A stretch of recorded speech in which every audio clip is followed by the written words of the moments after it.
Welcome to the show once again, and welcome Dr. Vasudev Das, or His Holiness Dr. Bhakti Das Swami, to the show. Bhakti Vasudeva. Bhakti Vasudev Das.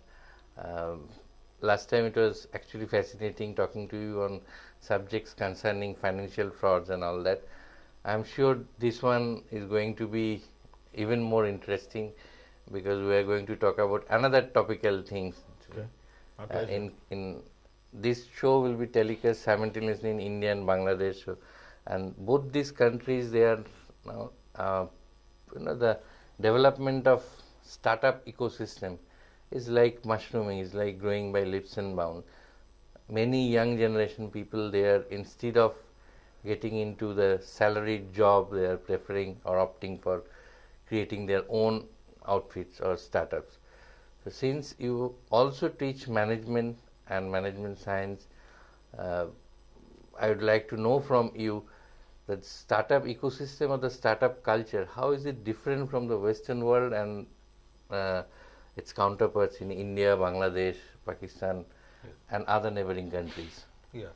Thank you very much. This is a nice, intriguing question. Now, what happens with a business is such that they have business setups or startups. There's a commonality in the whole global village, and one of those primary elements is that the investor has to understand that he or she is initiating a positive commercial change, and there are elements that are required for that change initiative to be successful. Now, the difficulty in startups is that in most cases people, whether it's in America or in India, in most cases people do not make any feasibility study of what they want to embark on. But it's so important that we should embark on a feasibility study. We should get some experts in that very field to do a feasibility study and give us a feedback. What resources do we have? That's the next thing. And I remember the case of somebody who was trying to be a publisher. He has seen, publishers, they're very popular. Anywhere they go, the people they know, they know him. So he wanted to be a publisher. But he didn't do any feasibility study. What did he do? He set up, he has money, so he built up all these structures for the machines and offices and all those things. But the mistake he made is that he put people who do not have the appropriate skills and technologies in the whole scheme. And therefore, like he brought his friends, family members who do not perhaps have any skills in that very field, and they ruin his business. And also, like in publishing, you have to expect that you will not gain any profit for like 5 years. He didn't take that into consideration. He was just, in America we say, quick fix. He was just after getting the money, getting the results right now.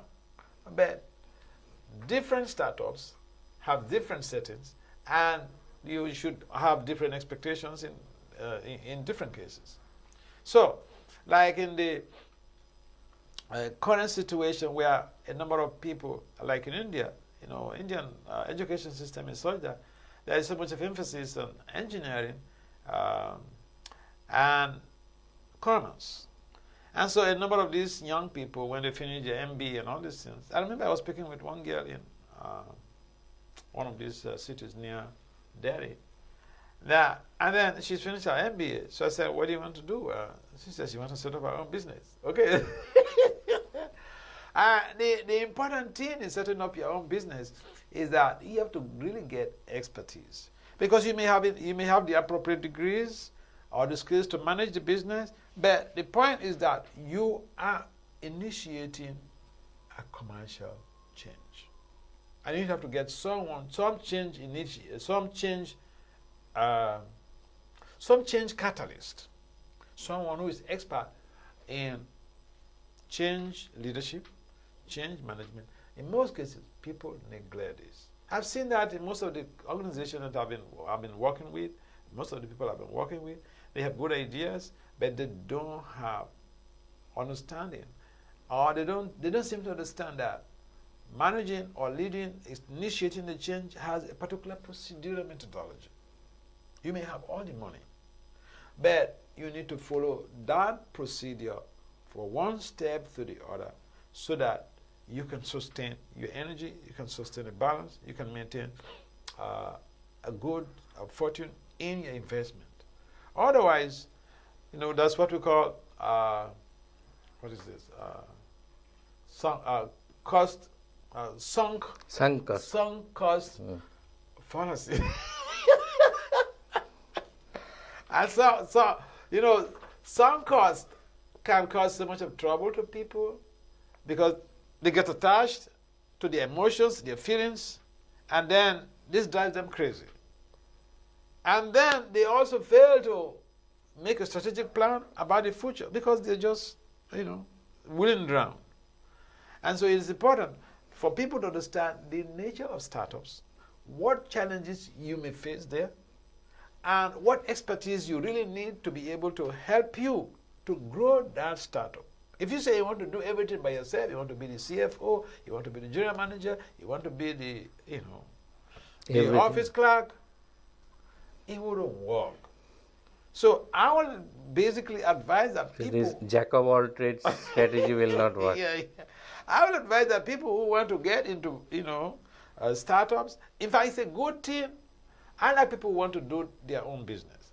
Why? Because it gives you time for you to have a free thinking, and it gives you time to be able to have quality time with your family, with friends, and if you are involved in some spiritual practice, it also gives you time for your spiritual practice. The opposite is the case when you work for somebody. You work according to their time, not your time. So when you have your own investment, it gives you the opportunity to be able to create a viable future for yourself. And then you can invest more in that and create great fortune for yourself in the future. But it takes there's a lot of implications in a startup. And therefore, these implications are it's a common denominator, whether it's in the Western countries or whether it's in developing or whatever countries, there are implications. And people who are investing should understand the implications and get the appropriate skills and technologies to utilize in their investment to grow that company, not just to survive. There's a difference between surviving and growth. So there has to be a method in the madness to create something. Yeah, method has to be there. And there are models for leading the change. For when you initiate the change, there are models, practical models of how you can go about that change initiative and achieve your result, attain your goal. And if even after attaining your goal, your business is established, you need another step. And what is that? To maintain or to manage that change. So there are two things there: leading the change, initiating the change, leading the change, and managing the change. Now, if you don't... both are equally important. The three of them are imperative. They are prerequisites.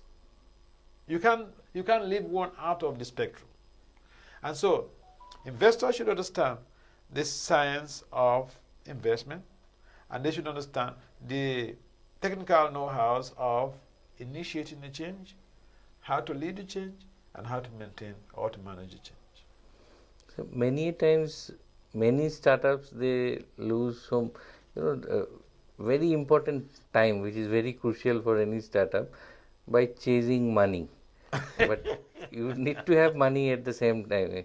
You cannot do away with it. Yeah. So how to strike a balance when you have to chase money and at the same time you cannot go on losing your vital time? Yeah. You need money. You need to chase money, but you need to also maintain your business. And you can just do that very well by establishing a very good relationship with those working with you. You should make those working with you to feel that that business is their father's business or is their business. And therefore, if even you travel out for months chasing for money, your business is still going, your investment is still going to be growing. Now, if the person involved, say the CEO, is either too tolerant or too harsh, I'll give you an example. So there was somebody, he was actually practicing spirituality. So at that time I was active on Facebook. And so he asked me a question because I used to post some leadership and management issues or things on my page. So this guy, I don't know him, but he just sent me an inbox me asking a question about somebody in his company who is like toxic or who is not cooperating. What should he do? He's afraid he doesn't want to offend somebody. So I told him, yes, this is a good point, but as this, the chief executive of the company, you have a duty to perform. Now I said, call this guy or this lady, whatever the person may be, call them privately to your office, speak with them, let them know what he or she is doing is not to the best interest of the company, and it violates the grand norms of the company, so that they know what they're doing is not favorable to the company. I said, tell them that and just let them go. If they do again that same thing, call them a second time, privately, speak to them. If they repeat a third time, I said, fire them. So he was shocked. He thought, I'm a sadhu. Why is he telling me to do this?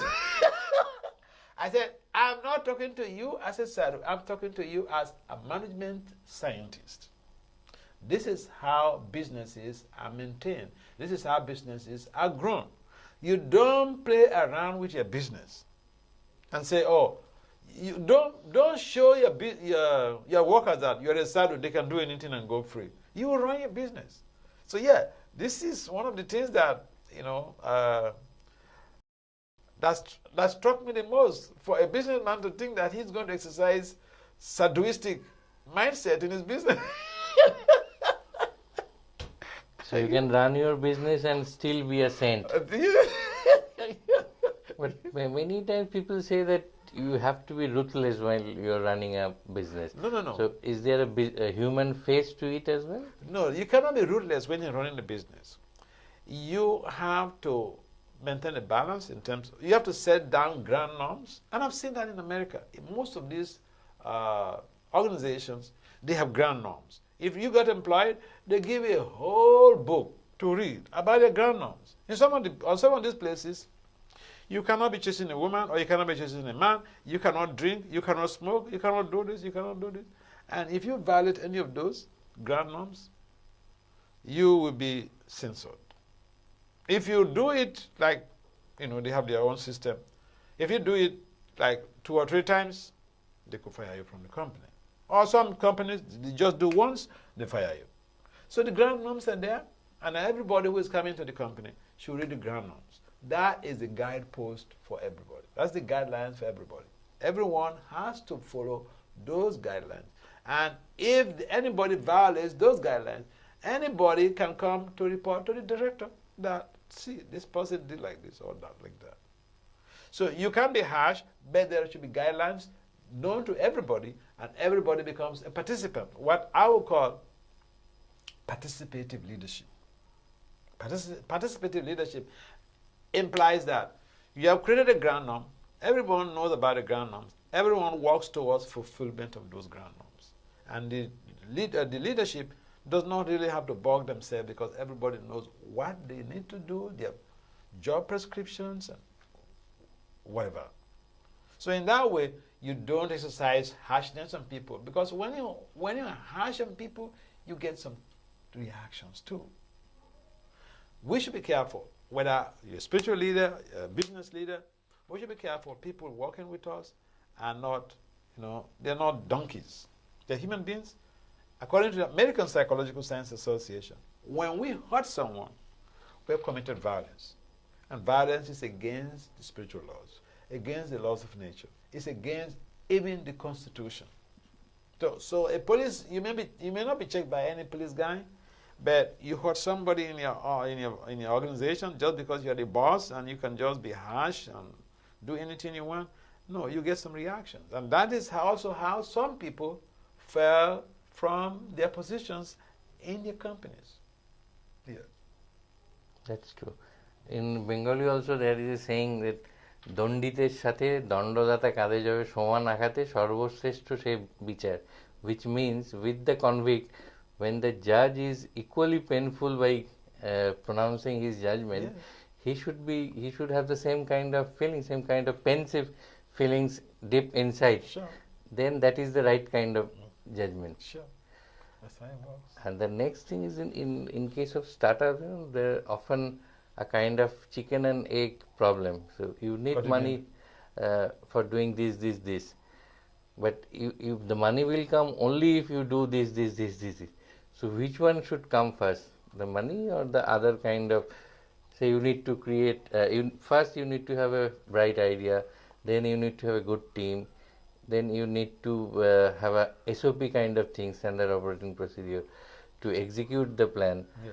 But for doing all this, you need money. And unless you do this, the money won't come. So it's a kind of chicken and egg problem. Yeah. So here is the response to that. That if I mentioned this in the early part of our discussion, that before you start an investment, you say a business, make a feasibility study. Know how much money you will be needing for the next 5 years to be able to sustain this business, to stabilize it, because issues of money will be coming. Now, if you just take heed to that and you establish a foundation in terms of your wealth pool, you won't have any problem. If you neglect that you want to start a business and do hush things to get money to put into your business, the business may collapse. Because in business also we have ethical values. Ethics in business. If you run contrary to the ethics in business, you are actually looking for your downfall. Either you can't naturally, or you get into trouble. Like if it's in America, you get trouble with the cops, with the police. So yeah, we do everything possible, but with the help of your team. The founder of the organization or the CEO cannot do everything by themselves. They need a strong team.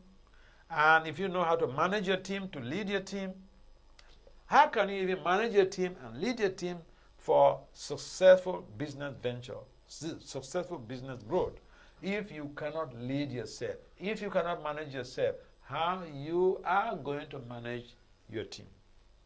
This is what is left out in most cases. Even in government setting, countries, nations, people want to become president of a country, but they fail to lead themselves. They don't have the skills of self-leadership. They want to manage a big corporation, but they can't manage themselves. So that's ironical. Yeah. And that creates a downfall for the organization. Many organizations face their Waterloo because of the fact that the person who is at the helm of affairs is not able to manage themselves. Or the person at the helm of affairs is not able to lead themselves. And so this creates a lot of conflict, and people become disemphasized or disinterested in sustaining the energies of involved with the development of that setup or that startup. And so it is important that we know that business growth is a teamwork. It's not just a single person's adventure. It's a teamwork, and therefore we should train the members of our team. People come into our organization, we should give them some orientation program so that they can really function very well, even in the absence of their boss. Without proper training, it becomes a problem. Then they will seem to be working very hard when the boss is there, and when the boss leaves, then you know what I was. Nothing. I remember some years back an individual who was running a school, a chain of school at that point of time. He wanted to set up a hospital also and get into healthcare segment. He was looking for investment. There was this multinational investment firms which visited his place, school and all that. So this gentleman who was planning to build that hospital, he was taking these investors all around his place, whatever he has already created. And every time there were some individuals who was already working in that school, he was coming and approaching him and saying Dada, which is brother, which is a more informal relationship. So at the end of that look around of the school, he was proudly claiming to the investor saying that you go anywhere in my school, every staff of mine, they call me Dada. So we have this kind of informal relationship among us. See? So he was boasting himself about it. But the investors in turn said, this is your minus point. So you shouldn't allow everyone to come to you, access you, and mix up with you in an informal manner. So in an professional atmosphere, there has to be some kind of. So you also subscribe to the similar. Sure. It is like that, because see, the judge. Someone may be a judge. At home, he has an informal relationship with his family. The son can jump on his neck. But in the court, everybody calls him your lordship. You get a lot of people to come and jump on your neck in the court. You're not doing your job. You're breaking the rules. So, sometimes, again, it boils down to the point that a number of people don't understand what it takes to manage an organization, what it takes to manage people, what it takes to lead people, what it takes to lead an organization. Organizational leadership is such a vast field with its own peculiarities and strategies.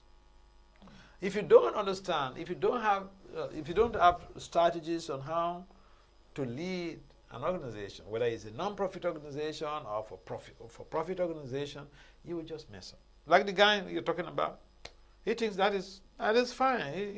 He has a good relation with the people, and everybody's calling him the dad. But no, it doesn't work like that in business. In business, there are boundaries. The CEO cannot be playing around with everybody.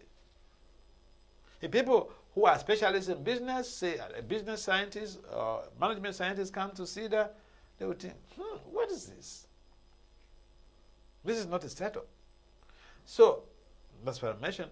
People, they may have intention to go into startups, set up a business, establish a business, but they need to understand the norms in business settings, the norms, how to lead, how to initiate. They need to understand organizational culture. They need to understand the organizational design. Without all of this, people don't really care about this knowledge. I mean, it's like people get married. And people get married, they don't understand women's psychology, they don't understand child psychology, they don't understand how to deal with the child, because they have the money, they've graduated from school, they want sex, and so they say, well, I need to get married. Okay. You got married, a lot of complications. You start experimenting with somebody, and there are so many mistakes that come, so many errors that come along the way. So this is a big problem in the global village. We want to make money, we want to feel we have businesses of our own, but we don't want to take the time to take time out of our busy schedule to invest our time in studying business management. At least some preliminary ideas about how to manage a business, how to lead a business. There's a difference between leadership and management. Now, if you have money, that's not the be end and end all. You need some skills. You need to understand some things to be able to function and grow your business. It is often said that the success is quite contrary actually. The success of an entrepreneur or startup entrepreneur is judged by the number of failures he has, because the larger number of times you fail and you still go on chasing another dream, which means you have that never say die spirit. So you don't give up. Maybe in one venture you have failed, but you are trying once more to build another business empire. So how do you look at it? Yeah, all achievers have faced some challenges in their endeavor to meet their targets, and we should not use that as a ground to create an enabling environment for failure. Rather, we should learn from those who have experienced that, from the lived experience of those who had become achievers through some repeated failures. And therefore, if someone understands the whole model of what he wants to implement in his change initiative, if you understand the model he wants to use, I tell you, a number of people, they set up a business, they don't have any model. You ask them, what is the model, or what is the leadership model you're using in this in your business, in your organization? They say, we don't know. We don't know. And that is very bad. So then people, because there are different ways to lead organizations. If it's a non-profit, there are set down leadership models that you have to use in that process. If it is a for-profit organization, there are different leadership models that you have to use to maximize, results. But in most cases, people don't even understand what type of leadership role they have to be involved in, and what type of model they have to use. And they would also call leadership experts to give them orientation or teach, or give the workers, his team, some orientation program. So we want to get quick money. That's the problem there. Okay. Overnight. Yeah. Without making some genuine sacrifice. We may be lucky to get that through, but we may also be unfortunate that we hit the rock. Yeah. So your one last question, I'm tempted to ask you this. Your spirituality teaches you towards, or leads you towards renunciation, while business teaches you how to become richer and make profit, which is not an act of crime, it's an act of glory as well, in some senses of the term. So how do you strike a balance? But is there any lesson from spirituality or our great scriptures like Vedanta, Upanishad, that an entrepreneur or a businessman should follow and help his business grow also? Yeah, there are wonderful examples in the scriptures, wonderful strategies, wonderful prescriptions for businesses. For instance, it is mentioned in the Vedic literature that the businessman is prone to engage in some activities that may be unpleasant to his customers. But that should be really minimized. It should not be excessive, because a businessman will make some profit. So, he may not necessarily tell all the lies. Tell all the truth. For instance, he buys some stuff and then he's selling the stuff. So he tells the customer, because of you, I'm giving you this for 5 rupees. This is actually how much I bought it, and I'm giving it to you like that. And that's very common.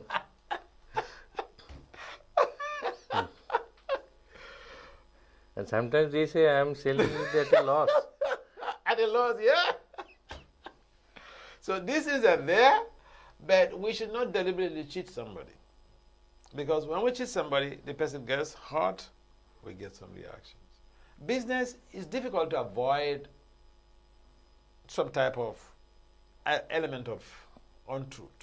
Because, the person who says, because he wants to sell the product, he says, because of our relationship, I'm giving you this exactly the amount I purchased it.